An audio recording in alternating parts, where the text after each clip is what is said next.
You're listening to the Send It Podcast with Andrew Rawls on World Talk Radio.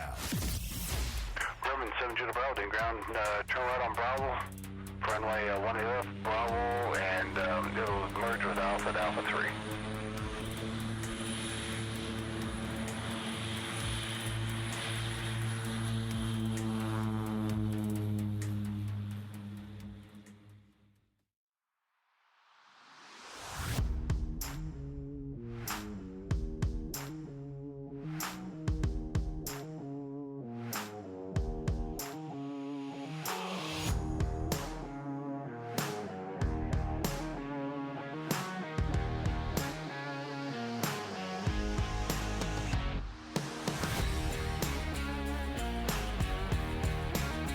So I've had the absolute pleasure over the last month to finally pull out and jump my Sabre 3 230 Canopy. And all I've got to say is, man, this is a very responsive parachute with really good both front and rear riser input. Certainly a completely different wing than the Sabre 2. I should back up and say that prior to jumping the Sabre 3, I was on the Silhouette 260, which is a hybrid flat trim canopy, something like the Pulse. I'm not sure really what the differences are between the two. It was a great one to start out on, and I put about 1,500 jumps on the Silhouette 260 and the 230. I just bought two of them and jumped both in two separate rig systems, and really tried to perfect stand-up landings and learn more about accuracy and how to land crosswind and timing of the flare and how to do flat turns. And I got real comfortable stalling the canopies and really finished up grabbing some fronts for the first time. And I can't say enough good things about the Silhouette. In fact, I think everybody, when they start out, off student gear, I think that they should consider getting a Silhouette. It's one of the great canopies I feel ever made. It's really easy to pack. It's responsive. The hybrid material allows you to put this canopy in a deployment bag that holds a 210 or 230, and it's got great openings. I mean, the openings are on heading. They don't slam you when you go to terminal. It's great for hop and pops. They're clean. You don't have to worry about a lot of line twist or, being slammed. It's very forgiving too in terms of packing, and it's great. You can learn a lot on that canopy. And like I said, I put over 1,000 jumps on it. I guess my end goal is, I've heard a lot of the top canopy coaches say that they've had thousands of jumps on the Stiletto. So I know that now there's the Sabre, and that's the Sabre 3 is a great canopy, and that's really the point of this podcast, is to discuss the Sabre 3 and my thoughts on it. But I definitely want to get back to the flat trim canopies like the Stiletto. They've got great harness input. They pressurize, I feel, more quickly. Perhaps they don't. Compared to some of the more higher-end cross-braced, steeper canopies. But I like the shorter recovery arc canopies because they pressurize more quickly. They're more forgiving when you're about to land it, meaning pressurization that, you can do more rear riser and toggle inputs and things like that. And they kind of are more forgiving in terms of allowing you to maximize the most power out of your flare. You don't really have to set yourself up as much as you do for, a Sabre or Katana that has a longer recovery. But yeah, I mean, that's what I'm going for. I definitely like to be up in the air a lot longer too than some of these steeper canopies. I don't like losing a whole lot of altitude on turns and those kinds of things. But anyways, the Sabre 3, I pulled it out again after putting about 1,000 jumps on the Silhouette, and it's a completely different path, Performance Designs would say, than going the route of the Silhouette to the Pulse to Stiletto. But it's one a lot of people are on right now, and I wanted something that would be a little bit more funner to fly.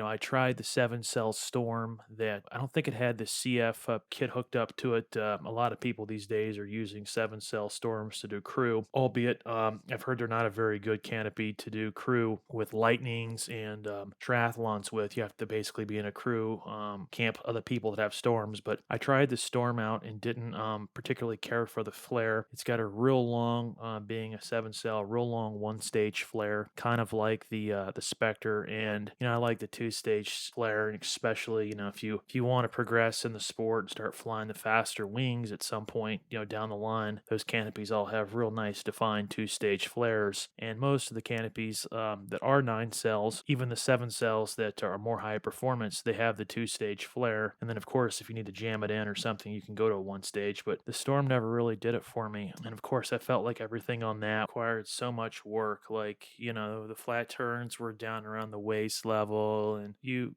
friggin' set the toggles to half brakes, and you've got like 24 plus inches of excess control line. And I don't know, it's just, felt like I was flying all arms in that canopy. And then it is agile, but it's definitely not as steep as the Sabre 3, which I figured if I could stand up landings on the Storm, and Storm's supposed to be a high performance 7 cell, why not try the Sabre? And I love it. And I had actually tried before my injury with my broken femur, the Sabre 2, and I hated that canopy. The openings sucked on it. It would search for headings. You could get slammed on the Sabre 2. I thought the flare could have been better, particularly at the bottom end, meaning, stopping that horizontal motion across the ground. I don't know. I didn't like the Sabre 2 at all, but the Sabre 3 is a completely different wing. And noticeably, right off the bat, are the beautiful openings, right? I mean, you pitch in that thing, and you can't.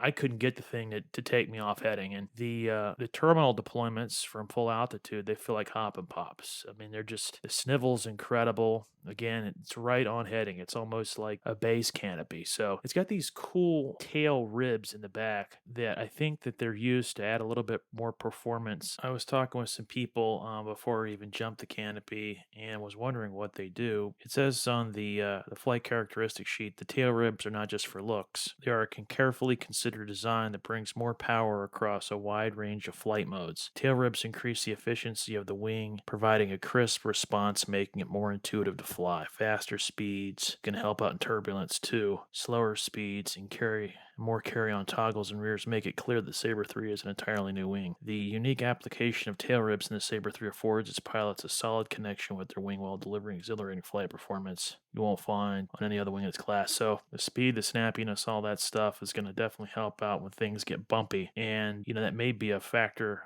that gives this canopy such good rear riser input. And like I said, I'm flying a 230, and it's hard to believe that I'm now finally able, with very little effort, I can fly a full skydive on rears. Now, I mentioned how much I like the Silhouette. The larger sizes, the 230 and the 260s, it's hard to get a whole lot of rear riser input because the canopy's so large, right? But this Sabre, I mean, you can, like I said, you can rip it on the rears. And I think for me, when I tried stalling it, definitely was about 1.5 wraps. So that's it. And did my checks, and for me, the first stage of my flare was right around the top of my handles, and then everything else there is just stopping power for that horizontal speed across the ground. So this is a really, really, really fine canopy that the folks at Performance Designs have made. I wouldn't recommend this to students coming right off student status. I see a lot of folks have an A license or have just become a licensed skydiver, and they're packing this parachute and are jumping it. And maybe they're not even having the best of stand-up landings. Maybe they are, but this is a very, very fast wing. This 230 probably flies like a Sabre 2 190 or 210. Just the angle of attack is so much steeper. At least to me, that's what I've noticed. I've noticed that this thing flies very, very fast. Haven't actually put my fly sight on yet and computed how much altitude I'm losing on turns. I imagine it's far more than the Silhouette, but great flare power too. And you've got to be able to kind of time it. And with this canopy, you definitely don't want to overdo the flare because you will pop up on it. All in all, I just can't say enough good things about this. It's been a pleasure to jump, and I'm planning on ordering another one. And then I'll put, at least 500 to 1,000 jumps on these 230s before I consider downsizing on 210s. So I can definitely see why there's so much buzz over this canopy, because it's a great one to fly. Again, the packing on this packs, I think it's all ZP material, so this is going to pack up every bit of 230.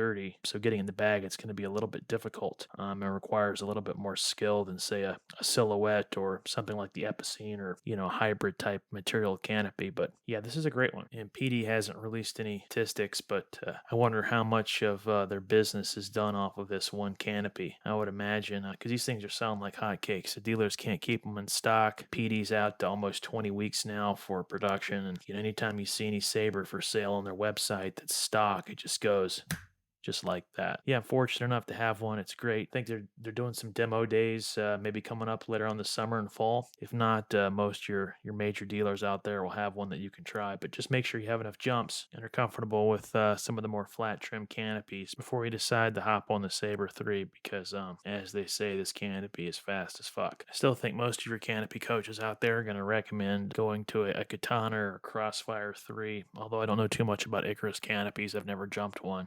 Before you go from a Sabre down to a Velocity. But yeah, I think you can load the Sabre 3, at least 1.6, 1.7 before it starts bottoming out. So you can legitimately swoop the Sabre 3 like you can any canopy, but this one you really don't have to load it that much to really start getting a lot of performance out of it. So yeah, all in all, a great canopy, highly recommended. You've just listened to Send It, a skydiving podcast hosted by Andrew Rawls on World Talk Radio. Send It is the #1 skydiving podcast on the planet, bringing listeners up-to-date information on all things sky sports. Be sure to visit senditradio.com to join the conversation, access the show notes, and discover our amazing bonus content and articles. If you enjoyed this episode, we'd love for you to subscribe, rate, and give a review. Until next time, 3, 2, 1. See ya.